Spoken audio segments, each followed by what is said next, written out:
These altcoins are pumping because of the SEC, and does BlackRock have big competition for the Bitcoin spot ETF? This is your Altcoin Buzz News.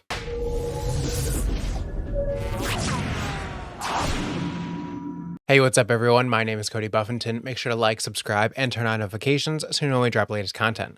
Follow us on Twitter, AltcoinBuzzIO, and as always, this is not financial advice, and we wish you the best of luck in your crypto ventures. We have a new exclusive campaign with Bybit with up to $81,000 in prizes. You can now earn up to $30,000 just based on how much you deposit and trade. We're also launching our brand new trading competition with up to $51,000 in the prize pool. The idea is super simple. The more you deposit and trade, the more you earn. To find out more, just click the link in the description below.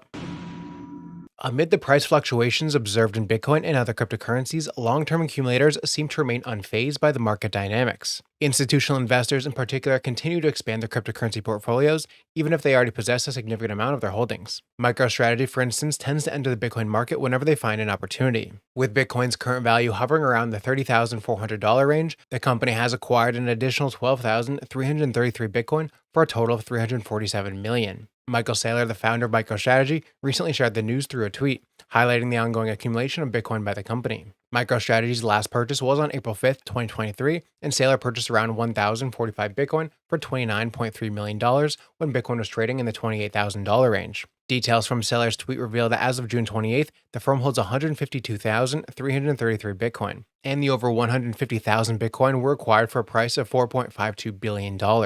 Federal Reserve Chair Jerome Powell said on Wednesday that although the U.S. economy has yet to feel the full bite from sharp monetary tightening, policymakers will probably raise the main interest rate again this year, possibly as early as their July 25th meeting. Referring to the Fed officials at their June gathering, Powell said quite a strong majority actually wanted 2 or more rate hikes in 2023, and the reason for that was, if you look at the data over the last quarter, what you see is stronger than expected growth, a tighter than expected labor market, and higher than expected inflation. So that tells us although policy is restrictive, it may not be restrictive enough and has not been restrictive for long enough. The Fed suspended rate hikes on June 14th, even as officials raised their median projection for the federal fund rate at the end of the year from 5.6% to 5.1% in March. The main Fed fund rate currently sits at a range from 5 to 5.25%.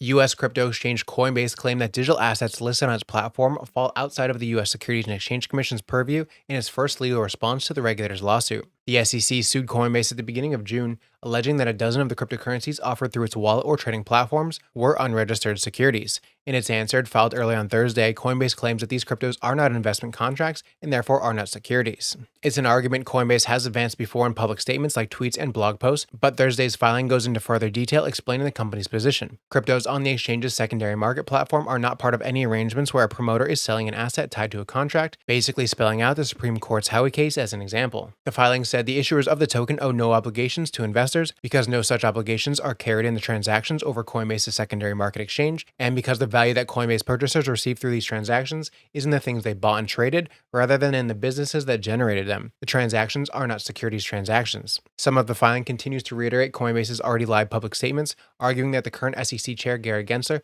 changed his position on the regulator's authority over crypto between taking office in April 2021 and mid-2022. Saying the company has asked for regulations and noting that Congress has already started looking at the issue of crypto regulation. Cathie Wood's ARK Invest has amended its filing for a spot Bitcoin ETF to include a surveillance sharing agreement similar to that of BlackRock. The agreement would be between the CBOE BZX exchange, on which the ETF would be listed, and a US-based spot Bitcoin trading platform. Surveillance sharing agreements involve the sharing of information about market trading activity, clearing activity, and customer identification to protect against the possibility of market manipulation. The inclusion of the agreement in BlackRock's application was seen as a potential breakthrough for the listing of a spot Bitcoin ETF in the US. Dozens of applications for which the SEC has rejected. Bloomberg ETF analyst Eric noted that ARK's application may now be in first position to be approved as it was filed earlier than BlackRock's. This adds another twist to the plot because the SEC decision is due in August, and if they delay, it's a bad sign for approval unless they delay and then approve BlackRock, which shows favoritism. The controversial cryptocurrency exchange FTX is reportedly set to explore a relaunch. Specifically, the Wall Street Journal reported that the new management group at the firm has begun to listen to proposal submissions from parties interested in restarting the exchange. The downfall of FTX represented one of the largest financial crimes in history. Moreover, the customers had seen their funds misused by the once trusted firm, which collapsed in November of last year. According to the Wall Street Journal's report, the exchange is reportedly hearing from interested parties this week. Therefore, new CEO John J. Ray III has confirmed the exchange is embracing a reboot of its operations. The team is currently in discussions with investors and observing potential structures. Now the exchange is looking at a potential joint venture. Conversely, the report noted that FTX would require a rebrand to be included in any restart. Additionally, it has stated its desire for existing users to have a stake in what could come of a relaunch. The company has been in the midst of a rather convoluted bankruptcy proceeding. Moreover, it would certainly require a rebrand to have any chance of success in this modern market. Additionally, questions of regulatory compliance would need to be answered. The FTX token FTT has witnessed a remarkable surge in momentum in the beginning of the week, leading to a substantial gain of 56% for buyers in mere 4 trading sessions. As a result, the market cap has rebounded to $580 million. At the time of writing, the token is currently trading at the $1.75 mark. These altcoins are pumping due to the SEC. Over the past 7 days, these altcoins, which include Bitcoin Cash, Bitcoin SV, Stellar, VeChain, Monero, and Ethereum Classic, all which are older altcoins from the 2017 cycle, are pumping. This is most likely because institutions and whales are looking for coins that are safe from the SEC and won't be classified as securities. At the top of the list is Bitcoin Cash with an 85% gain this week, a token that no one really talks about much these days and doesn't have too much relevance in this market. But because it was one of the cryptos that was launched on the Citadel and Fidelity-backed EDX exchange as a safe coin, it has gone crazy this week. Alongside that are Bitcoin SV, which no one talks about, VeChain, which was big in 2017, and Ethereum Classic, which again, no one is currently using. So these old coins from the 2017 cycle are pumping, as they are seemingly safe from the SEC. It's a bit contrary to the typical advice in crypto, which is pay attention to the newer, shinier tokens because money always flows into them and away from older projects. But it seems like there's now a case to be made for altcoins that are older and potentially safe from the SEC.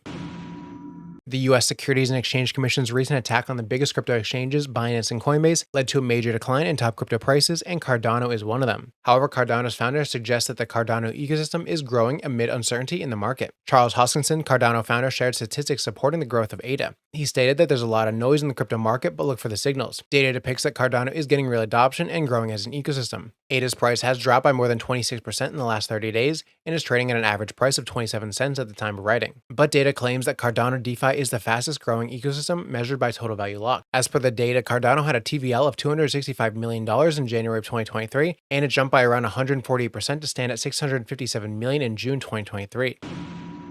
Global entertainment company Warner Music Group is teaming up with Polygon Labs to launch a music accelerator program that aims to onboard the next generation of blockchain music projects and decentralized applications on the Polygon network. According to a press release, the ideal applicants for the program are companies and entrepreneurs operating at the intersection of music, technology, and Web3. They should focus on various areas such as fostering artist fan communities, establishing decentralized music production and distributing systems, innovating ticketing solutions, and digital and physical collectibles, and integrating music with interactive technology and gaming. The chosen projects will receive funding from both WMG and Polygon Labs, and will also be eligible for mentorship and networking opportunities from experts across the music and blockchain industry. Over the past year, Polygon has partnered with major brands looking to integrate Web3 technology, including Starbucks, Reddit, and Nike. In April, the Ethereum scaling solution teamed up with MasterCard to release free NFTs and launch a Web3 music accelerator program to provide up-and-coming artists with educational tools and mentorship.